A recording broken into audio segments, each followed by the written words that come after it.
Existem duas formas para o desenvolvimento que alguns filósofos, na verdade, não são duas formas, mas existem dois filósofos que falam sobre o desenvolvimento humano. Um filósofo, que é o Descartes, se eu não me engano, ele fala basicamente que a criança, ela vem, né, o bebê vem com uma tábua rasa, ou seja, ele não leva nada, e ele meio que se torna uma esponja. Ele não nasce com nada, né? Ele se torna uma esponja ao ambiente. E isso faz com que ele absorva as coisas do ambiente e se molde de acordo com as influências do ambiente. Agora, existem também outros filósofos como Rousseau e... esqueci o nome do outro, cara. Mas ele basicamente fala que o ser humano, ele traz desde a nascença características inatas, às vezes hereditárias, ou seja, tem coisa dentro dele que, por mais que ele nasça no mesmo ambiente, não significa que o ambiente vai moldar exatamente ele.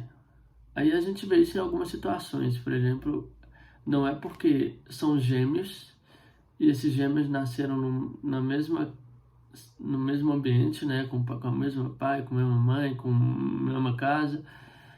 Às vezes eles crescem diferentes.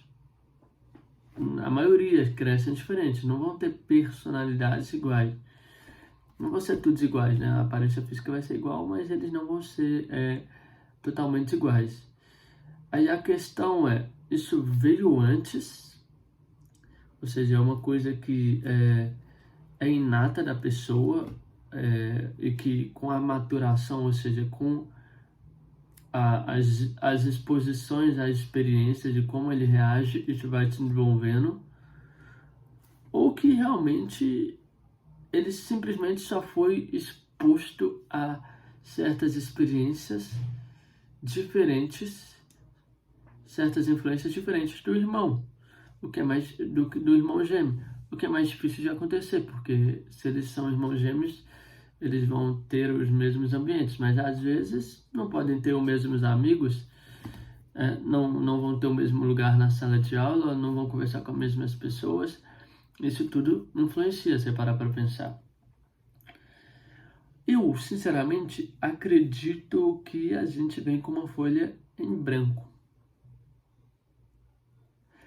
Mas, cara, tem muita essa coisa de vocação, tem muita essa coisa de sentimento que às vezes eu não acho que deriva simplesmente só do ambiente, sabe? Às vezes a pessoa ela nasce e por mais que o ambiente influencie ela uma coisa, ela tem um certo desejo por uma outra coisa.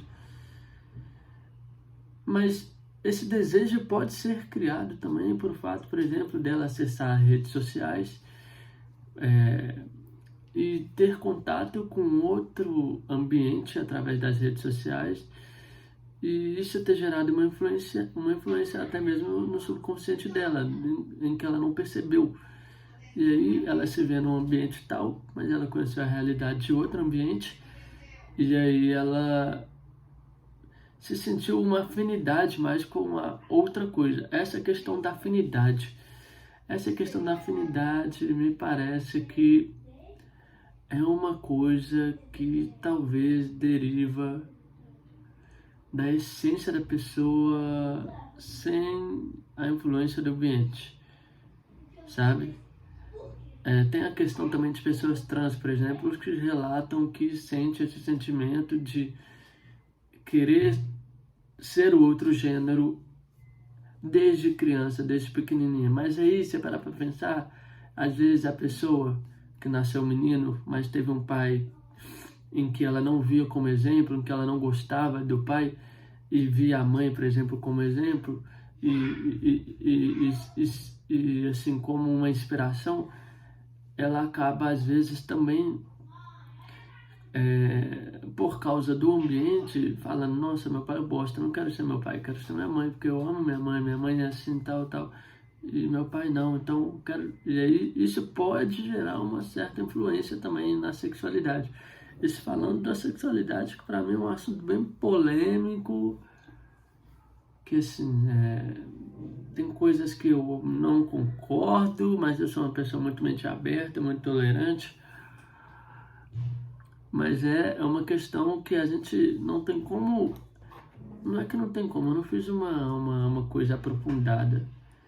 Mas geralmente eu acho que as pessoas que sofrem por isso, dessa mudança de sexualidade, elas não atribuem a causa a uma coisa ambiental. Mas geralmente essas pessoas também têm certos problemas mentais. Não estou falando que a pessoa ela é problemática, assim, né? Não, ela geralmente passou por dificuldades, é uma pessoa diferente, até mesmo para ser trans é diferente. Então, a questão do meio ambiente sobre não só a sexualidade, mas sobre a personalidade da pessoa, quem ela é uma coisa muito definitiva. E eu acho que assim, é a principal. Mas, assim, na verdade, eu não vou falar. Eu não vou falar.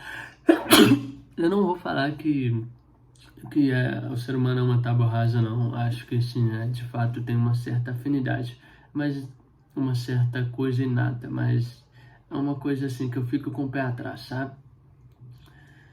É meio difícil, não tem como dizer o que é exatamente. Às vezes é uma questão de genética, né? Eu tenho que estudar mais sobre isso, cara. Tenho que estudar mais sobre isso porque eu acho que dá para chegar numa conclusão. Às vezes a genética de fato se relaciona ali com essa afinidade com uma coisa, mas talvez não, sabe? Então assim, é uma coisa que a gente tem que refletir, que eu gosto sobre o assunto que eu estudei hoje na minha aula de psicologia, e eu queria relatar com você, mas é mais um relato mesmo, até porque eu nem cheguei a aprofundar, cara. Eu quis gravar esse vídeo só para gravar vídeo no YouTube, porque eu quero começar a gravar, mas é um relato, né? O meio e as características inatas, né? Eu acho que assim, talvez a conclusão mais lógica de chegar é que de fato o ser humano nasce com algumas coisas inatas e sim o meio tem uma influência, mas varia de acordo para pessoa, por mais que elas tenham o mesmo ambiente. Agora, por que isso acontece? Talvez genética, aí, talvez espiritualidade, né? Para quem acredita, tem que ser refletido mesmo, sabe? Ou às vezes é só o ambiente. Mas bom, o vídeo é esse. Tô gravando aqui como uma forma de fazer vídeo e documentar minhas pequenas reflexões diárias que eu tô tendo aí, fazendo curso de psicologia. Beleza? Valeu! Falou!